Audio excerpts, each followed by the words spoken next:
I'm including two patches today. The first one is the riser, you heard at the beginning, and the second one is the main percussion sound. Now the frequency shifter usually makes like a small kind of tweak for me. It's not like a huge impact, but for this one, I stacked both of them together to make a pretty strong percussion sound. Here's what it would have sounded like without them. And then with. It just makes the entire difference. This second one here is for when I have a macro on, specifically number 2, and so it's an extra variation. Give it a listen. So that one's called high mallet, and I actually used that over here, if you listen.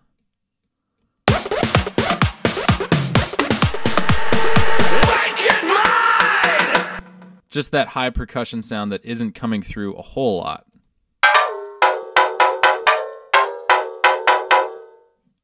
So that's what stacking two frequency shifters will give you. If you can come up with any kind of a percussion sound, definitely stack these and see how it goes. Second topic was going to be talking about creating a percussion element with a comb filter, a scream filter, and bringing the feedback up on both the comb and the feedback over here. And that's a lot of knob twisting, so I'm going to try to keep it brief. 4 main steps we take to make a percussion sound. Here we go.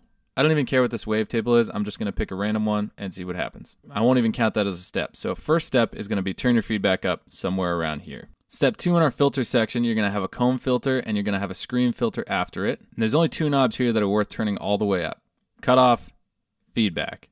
Woo! Now getting your faders all set up, you want to be halfway between mix, halfway between serial and parallel.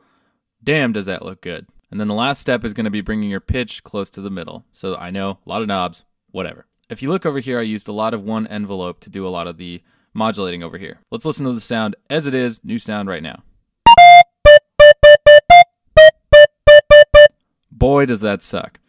But if we go ahead and, Jesus, if we put our envelope on the cutoff and the feedback, let's just start there, see what happens. I'm just going to make it have a little bit of intact. Whatever.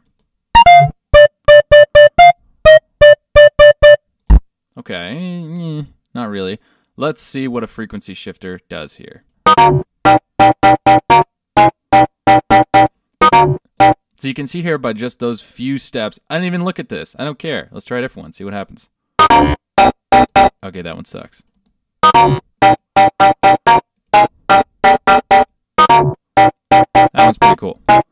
It all sounds like a step in the percussion direction. If you start there, obviously you can add more elements to make it cooler and make it suck less. While we're here, let's stack this frequency shifter and see if I was right or if I was full of shit.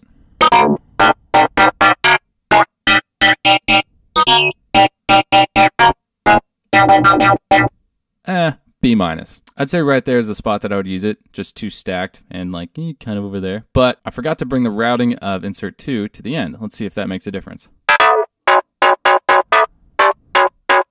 So now it's catching the output of both filters, and that's what we want. Perfect. So this last one is talking about standard ways to use the effects, and you're going to find this combo all the time. Classic tube and dimension expander. That's okay, but I like trying to incorporate small reverb as much as I can because I think it just sounds pretty sweet. So especially with percussion, if you stack dimension expander and then small reverb, let's see what happens.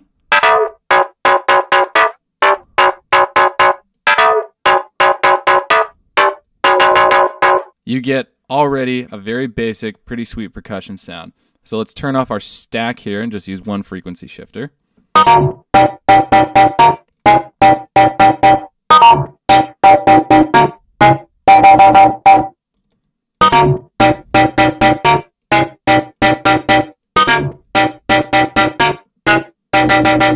And just for argument's sake, let's see what happens when we don't have this envelope on our cutoff and our feedback.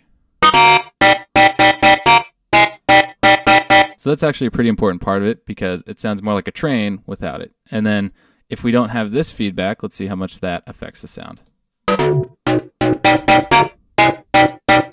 Gives it that strong overtone that we want for that percussion element. So again, there's 2 sounds that you can download with this one, and I'll see you guys in a couple days.